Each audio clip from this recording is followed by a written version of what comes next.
Welcome back to another episode of DEC Does What? I'm Sean Mahar along with Erica Ringewald. And we are going to be a little salty today on our episode because we are talking about road salt, right, Erica? Well, we're going to keep it clean. Now that we're entering the winter season, things are getting cold, fortunately enough. I mean, I'm looking forward to getting the backyard hockey rink up and running again. And every year with you. Exactly, but hopefully it does stay cold. But when it gets cold, we obviously have some concerns about highway safety and roadway safety in these winter months here in the Northeast, and that means road salt. And we're going to talk today about how we're working to reduce road salt around the state, right? Yep. So we are joined by three folks from our Division of Water, Julie Berlinski, research scientist, Alene, an environmental program specialist, and Leila Mitchell, another environmental program specialist. Welcome to the show, ladies. Yeah, thanks. Thank you. So, road salt. We obviously care deeply about this, obviously from the safety aspects, but also the environmental impacts of road salt. And we had a road salt reduction task force that was stood up here in the state. Why are we so focused on road salt reduction, and what are the big issues that are impacting it right now? Yeah, I'm happy to answer that. This is Alene. So salt has physical, ecological, and human health impacts in New York State's surface, rivers, streams, and groundwater. So, for example, a human health impact is that elevated sodium is a risk for people with low sodium dietary restrictions. An ecological example is that elevated chloride can decrease biological productivity, and at high concentrations can result in direct mortality of the aquatic organisms.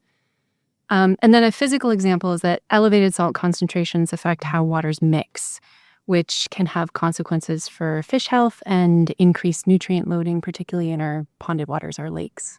All right, so recognizing all those impacts, how are we working with the Department of Transportation then to balance that sort of need for road safety and then also the need to mitigate some of these potential impacts on the environment that we see? I could speak on that a little bit.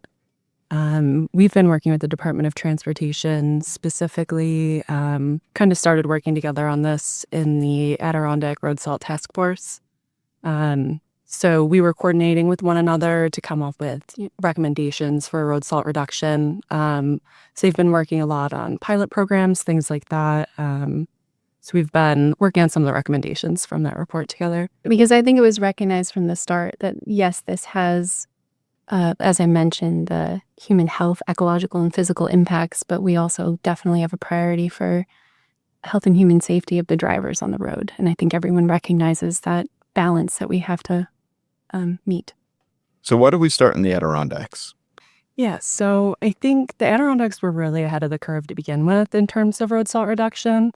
They're experiencing longer snow and ice seasons as a region, and they're inherently quite environmentally conscious. I think that just comes as part of living in the Adirondack Park. Something else we've noticed is that since they're proximal to other New England states like Vermont and New Hampshire, who have really model programs for road salt reduction, there's that opportunity for information transfer. So it's not to say that other areas of the state, aren't aware that salt is an issue. There's certainly many regions that are conscious of this, but I think the conditions in the Adirondacks were really good to kick off the concept. So what were some of the key findings that we found through this task force process, and what are we working to implement now specifically? So you asked about the findings of the task force. So one thing I would like to highlight is that multiple academic and government studies, including work completed by the Division of Water, in the past 10 years have observed increasing sodium and chloride trends in New York State waters, both within and outside the Adirondack Park. And these trends are consistent with conditions observed across the region and have driven this rising concern.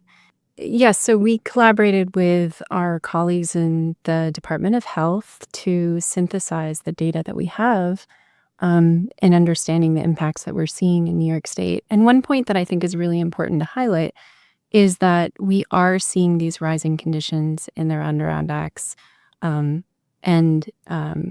we're also seeing them statewide. So the efforts that we're working on to address the Adirondack Park will have a benefit statewide, and I think that's really important to emphasize.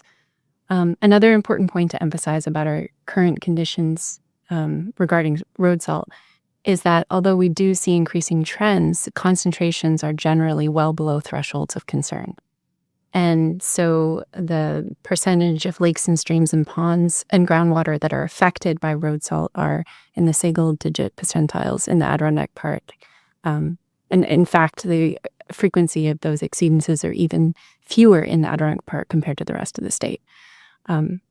So it's we're early on this issue, but a sneaky thing about salt is that once it's in the landscape, it stays in the landscape. So even if we stopped using it right now, the salt would continue to leach into our water supplies. And so it's really important that we be proactive. So I guess just in terms of recommendations from the task force, what we came up with was implementing best management practices. A couple examples of that are using more efficient plow blades. They scrape closer to the road. There's a bit of a contour there. So you can really get that ice off of the surface. And another is use of brine, right? Direct application of brine to a roadway is more effective than like the bounce and scatter of salt. Another recommendation was providing municipal training programs for snow and ice removal. So giving, these municipalities an opportunity to learn how to do this properly so that safety is maintained, but we're also reducing road salt. A big part that Leila and I have been working on is providing funding to incentivize implementation. We wanted to focus on education and outreach also, which has been a pretty good size undertaking from DEC. And then Department of Transportation actually completed some pilot programs looking at the efficacy of some of these best management practices. And they looked really nice.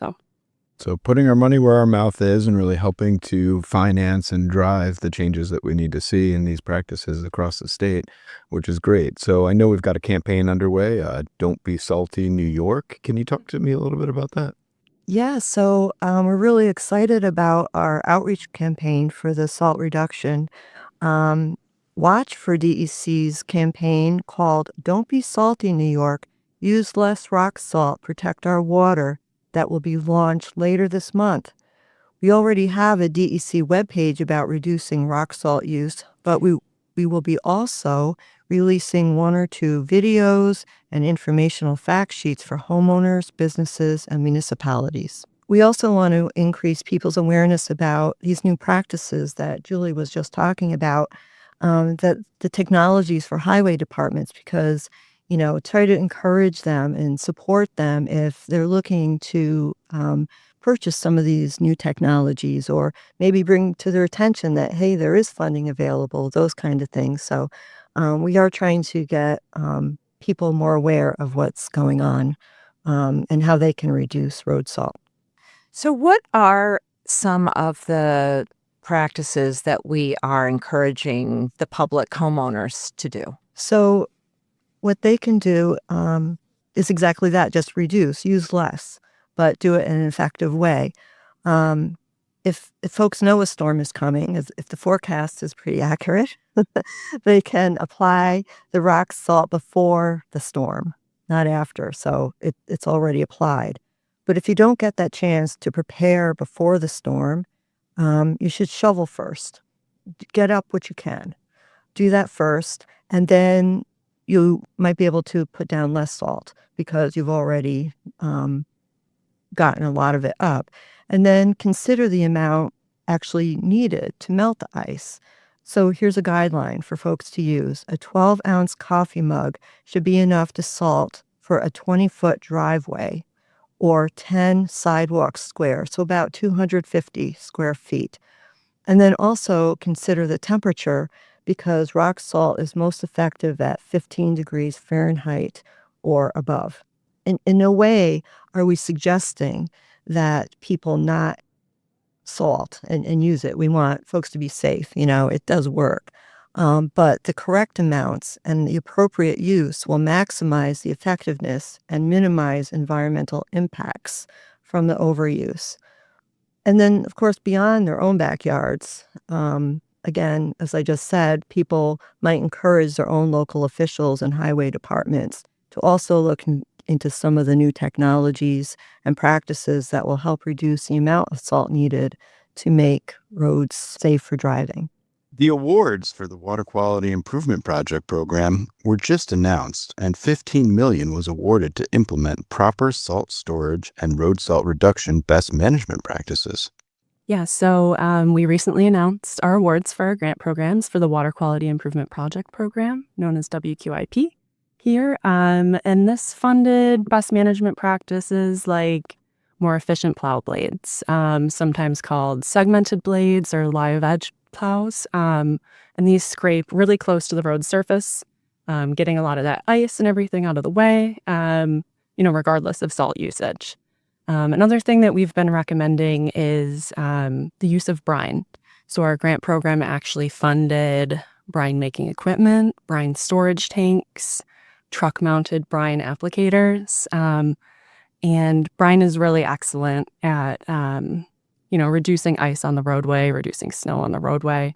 And it's best if applied prior to a storm because the brine's actually reactivated by the precipitation. Whereas, application of traditional rock salt, sure, you've driven behind a plow at some point. Yes, all have. Everything bouncing pretty much off the road. So we found that's more effective.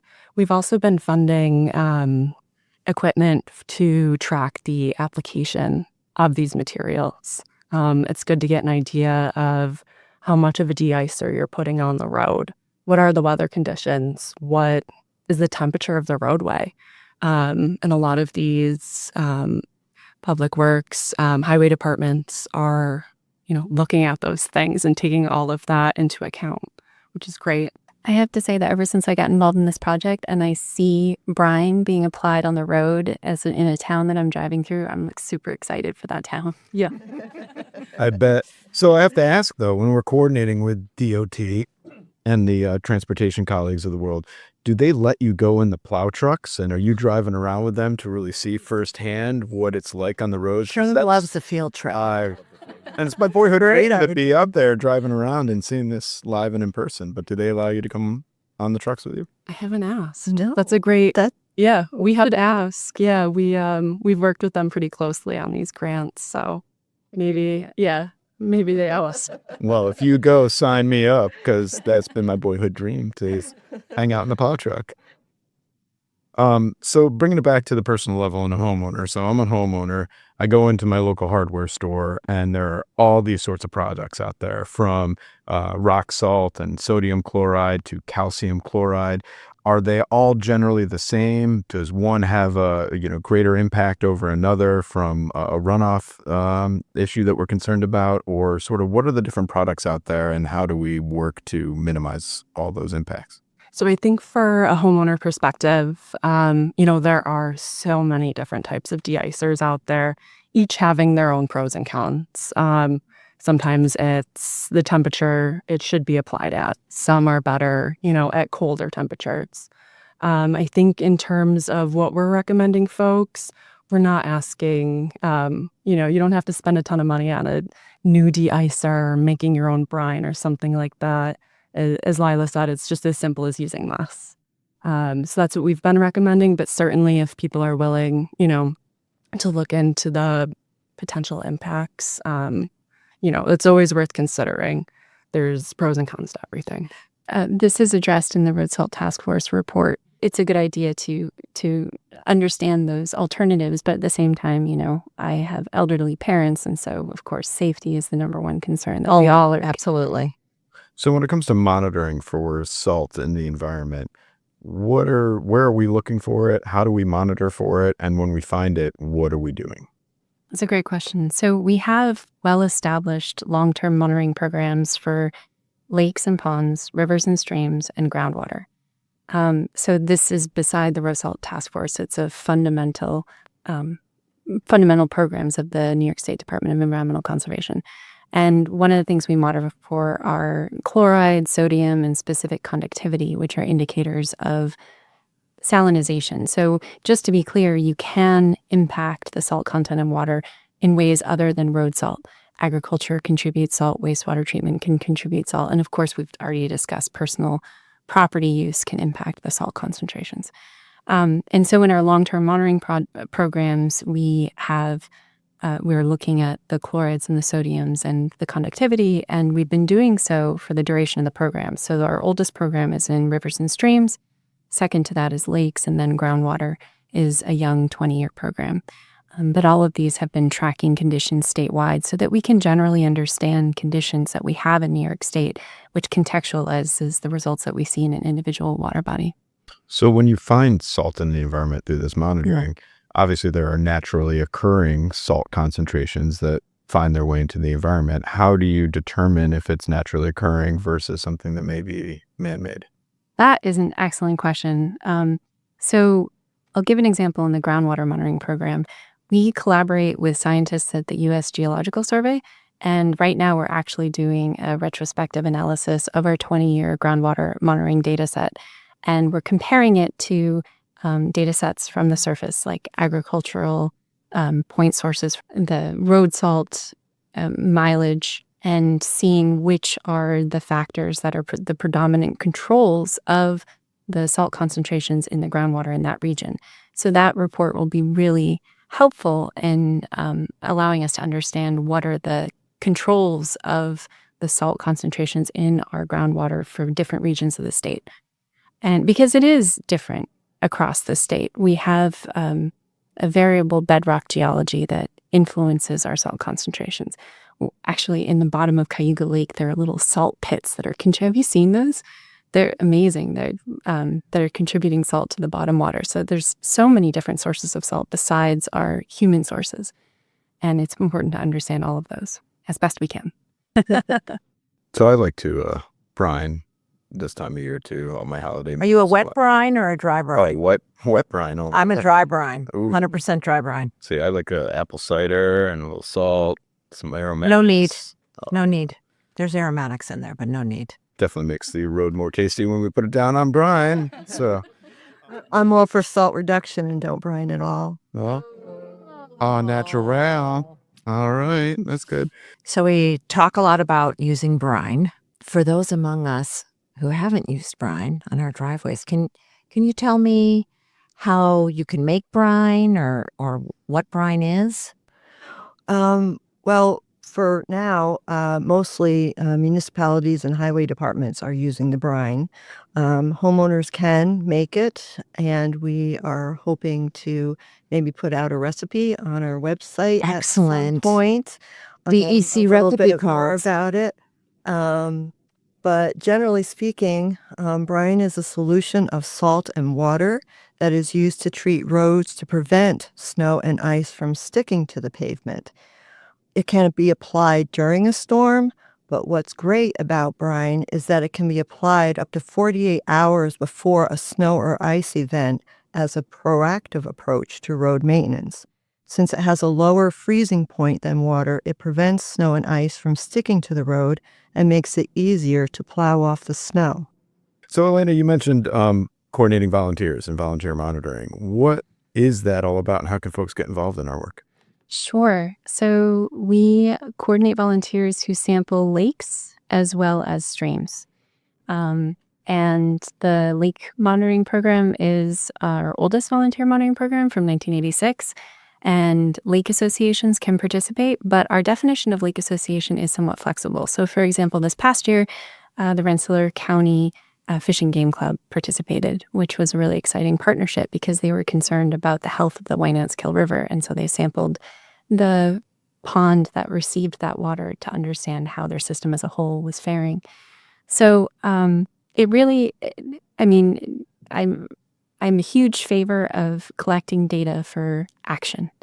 And so there are a lot of excellent communities across the country who are doing just that. It's more than data collection, it's data for a purpose. In streams, we have an entry-level program called WAVE, which stands for Water Assessments by Volunteer Evaluators. And this allows anyone to get into a stream and collect wiggly, squiggly macroinvertebrates that are the canaries in the coal mine that tell us about the health of the stream. So if anyone is interested, they can go to our monitoring and assessment page to learn more information about either of these programs. All right, so we're talking a lot about, salt use on roads from the actual plow trucks and brining and things like that. But obviously, our salt is stored somewhere for use. So what are some of the ways that we're trying to address salt storage and that impact that it has on water quality? Yeah, so our Water Quality Improvement Project program, WQIP, we've actually been funding salt storage sheds, salt storages since 1997. So we've been covering these uncovered piles of salt being lost to runoff that, infiltrates either into the ground or surface water. And this is a really great opportunity, I think, and maybe not something people would always consider, but just cover something as simple as that is just covering a pile could really have an impact on water quality. So how can folks get involved in their local community and help drive some of these changes that we want to see as well? Well, certainly they can talk with their municipal officials to tell them that, hey, there's funding out there, especially if it's a community with a big pile of salt that has no cover on it, that they can certainly contact their municipal official to say, hey, is that salt running off? We need to, it really should be covered. I've heard about this funding source for it. So I know DEC conducted a survey asking people to share their perceptions about rock salt use. Can you tell us a little bit about the results of that, or is it still too early? Still a little too early. We ended up actually getting about 2,700 responses statewide. Oh, that's great. It's fantastic. More than we could have hoped for, I think, but it's great to have these people's input. And we just wanted to get an idea of public awareness prior to releasing our education and outreach, Don't Be Salty campaign. Are people aware that this is even a pollutant? And if so, are people already working on things? So that was really fun to capture. And it's a really great response. It was only open like a month and a half, 2 months. So we were very encouraged by the response. Yeah, that's great. Well, I'm encouraged to hear more about what you learned from those responses and really watching this Don't Be Salty New York campaign get off the ground, and look forward to some of the creative media that I think we're going to be putting together on that. Some cool videos will be up on our website, YouTube pages. Definitely check it out.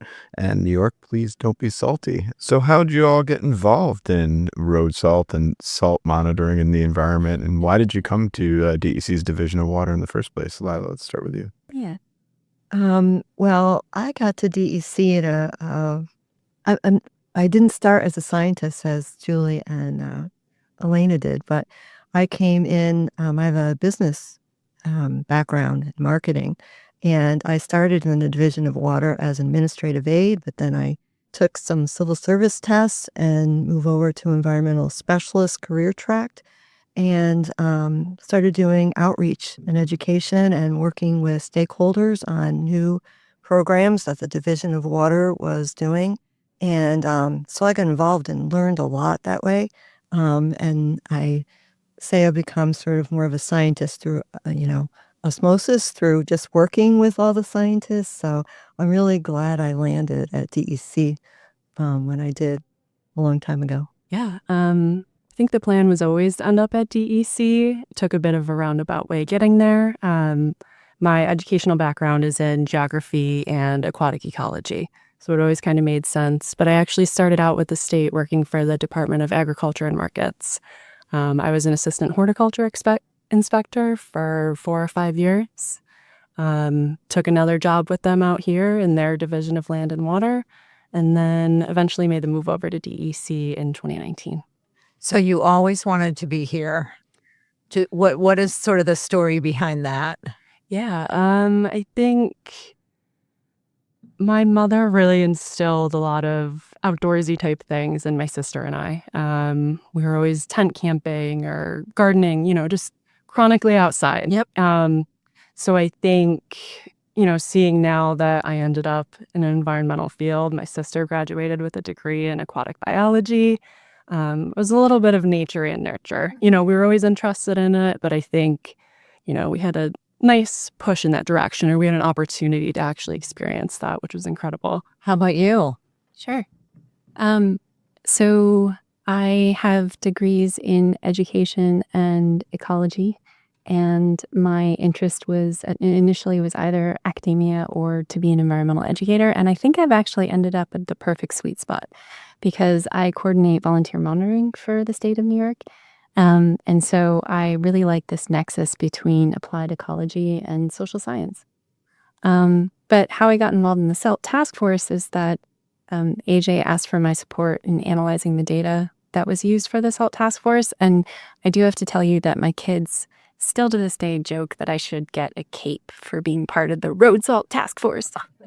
Awesome. I will be glad to bestow one upon you. AJ, for those unfamiliar with DEC's Division of Water, is the assistant director of the Division of Water. Yeah. AJ pulled me into the road salt task force too, to help make sure that all the task force members were engaging and really, unpacking the data that we were presenting and coming up with these recommendations. And kudos, we appreciate the back end support that you provided to really help us really look at this comprehensively and then inform what we produced in the task force report, which was pretty awesome. And I do encourage you to check out dec.ny.gov for a copy of it. And ladies, we'll let you get back to all our salt education work and monitoring that we're doing. Great to have you on the show today. And thanks for all your hard work on helping to make New York a cleaner environment and a safer environment out there. Yeah, thank you. Yeah, thanks for having me. Thanks for having us. Yes. Well, listeners, Happy New Year. What an awesome episode with Alene, Leila, and Julie talking road salt reduction. I learned some new things. What about you, Erica? I did too. And I definitely have to give a shout out because I did some traveling over the holiday season. And thanks to our colleagues at DOT for really keeping our roadways safe. Spent a lot of time traveling the state and, really appreciate all they're doing to promote public safety, but also to work with us to reduce road salt in the environment. But Erica, ice is not the only thing on roads this time of year. Do you know where else we're focusing on ice? On rivers, lakes, and streams, Sean. That's right. Why don't you tell our listeners what we're talking about for ice fishing safety this year? So we're encouraging ice anglers to be safe when they venture out onto the ice this season, especially given the recent variations in weather. It's super cold and then it's not. You need to have a long period of cold temperatures to ensure the ice is safe. So outdoor enthusiasts who are considering ice fishing this season should always be aware of essential safety guidelines. Make sure the ice is thick enough before heading out. 4 inches is sort of the guideline of 4 inches of solid, clear ice. That's usually safe for anglers who are accessing the ice on foot.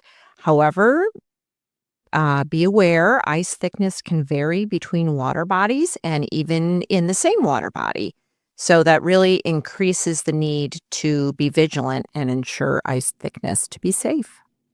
But ice fishing is fun when done appropriately and safely. So definitely check out those tips and get out there and experience fishing in the wintertime. It is some of the best fishing in New York State that we have to offer. And it's an amazing time to be out in wintertime. Stay on the ice, don't get in it. Exactly. And speaking of not getting in it or not getting it on your floors or putting it in the wrong places, this time of year, always want to start off the new year, do some housework and house cleaning. And I found that I had a bunch of unused paint around my house. And Erica, I think you're going to tell us about a program where people can take that unused paint. That's right. New York State has a program where you can drop off unused paint for reuse and recycling. Just visit paintcare.org. That's www.paintcare.org to see a list of drop-off locations and find one near you. Yeah, well, I guess I know what I'm going to do this weekend, Erica, and check out paintcare.org and take some of this unused paint I found in my house to have it disposed of properly. Great idea. So I usually keep a little bit of unused paint around, for those scuffs and dings that often happen when you have children living with you. Oh, definitely. Found plenty of those. But then I also found the old colors that are no longer in our house. So it's time to properly dispose of that paint. And thanks for letting us know where folks can do that. So obviously, Erica, getting outside wintertime, we talked about ice fishing safety, but it is an amazing time to be out in New York State with all the snow that's on the ground. And really, we had some amazing first day hikes that many folks participated in around the state. But always, when folks are looking to, get outside this wintertime, what are some of the tips we remind them to do? Sure. Winter is a great time to get outside and start the year off. Cross country skiing, snowshoeing, and hiking are all great activities. So check out DEC's hundreds of multi use trails on state lands across the state. Just visit dec.ny.gov and search for winter hikes. And if you're planning a winter hike, make sure you're doing it safely and responsibly and check out the tips for winter hiking. Definitely. I'm looking forward to getting out myself more this winter season, both to get out on the lakes and do some ice fishing myself, but get the snowshoes out and hit these trails. So definitely check out dec.ny.gov for all those great options. And obviously keep emailing us at contact@dec.ny.gov. Let us know more of what you want to hear about on this show. And Erica, obviously, what can everyone do? Get outside. DEC Does What? Is a production of DEC's Division of Communication, Education, and Engagement. Our theme music is an original composition by Mike Menza, wildlife technician with DEC's Division of Fish and Wildlife. Like what you heard on this episode? Please leave a review and share this episode with others. Want to learn more about DEC's wide-ranging efforts to protect New Yorkers and the environment? Visit dec.ny.gov or connect with us on social media. You can find us using @NYSDEC. For more information on DEC Does What, visit dec.ny.gov/podcast.